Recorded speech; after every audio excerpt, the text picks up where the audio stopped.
Hello, I'm Sarah, and as you can probably tell from the title of the video, I would like to talk about writing short stories, specifically my process for writing short stories. I set out to do this post because I thought it would help other people who are starting out demystify the process. Don't let it be this airy-fairy muse came to me and I just created art thing. It's not how it works, not for me. It's hard work and takes time. So just so you know my credentials up front and can decide whether I have the knowledge to actually inform you on anything or not, I will let you know I only just started having short stories published at the beginning of last year.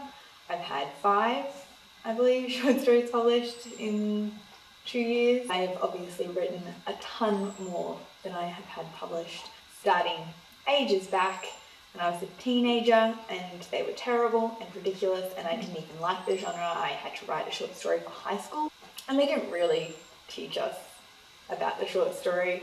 The one thing they taught us a short story has is a twist at the end, which, I mean, you could read some short stories and think that, but I don't think that's good information.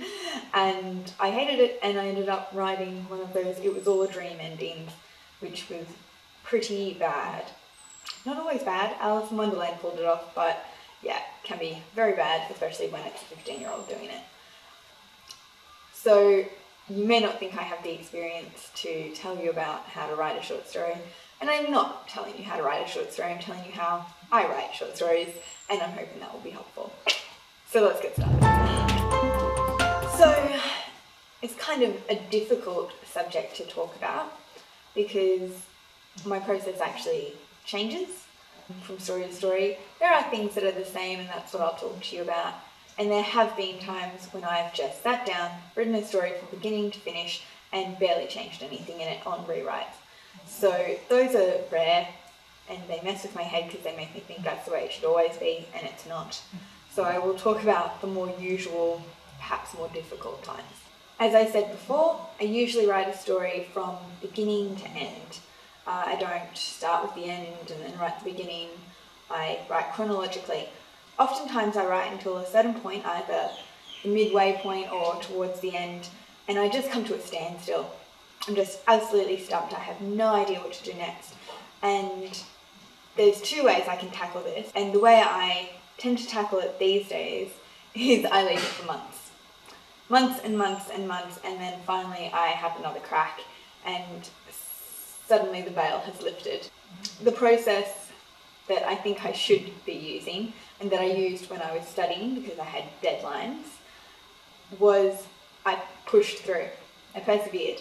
If I came to a standstill with the story, I tried something else. I tried writing it from another perspective or in a different tone of voice, or I did some reading around some of the themes or ideas in the story, or I just lay on my back, stared at the ceiling and thought about it.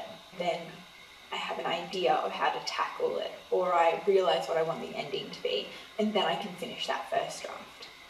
After my first draft is done, and this is the part that you've probably read about, heard about, everyone tells you to do, edit.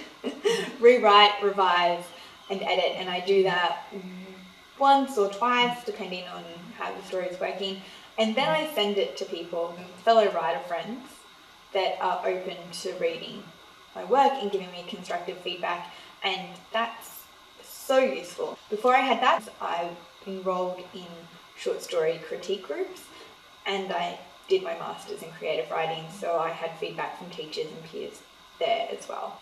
I send it off to multiple people, as many as I can get, and I think 3 is a good number for feedback because you want different points of view, and you're not going to agree with everything they say, and other things are going to be like, wow, that's great. And I find feedback, constructive feedback, very inspiring, and I get excited to tackle the story again. So now I want to take you through how I wrote Mirror Mirror, which is the first story I've ever had published. Take you from the moment of inspiration to the moment of publication. If you'd like to read it first, so you don't get spoiled or understand what I'm talking about in the text, or you can see what the finished product is, I will link that below.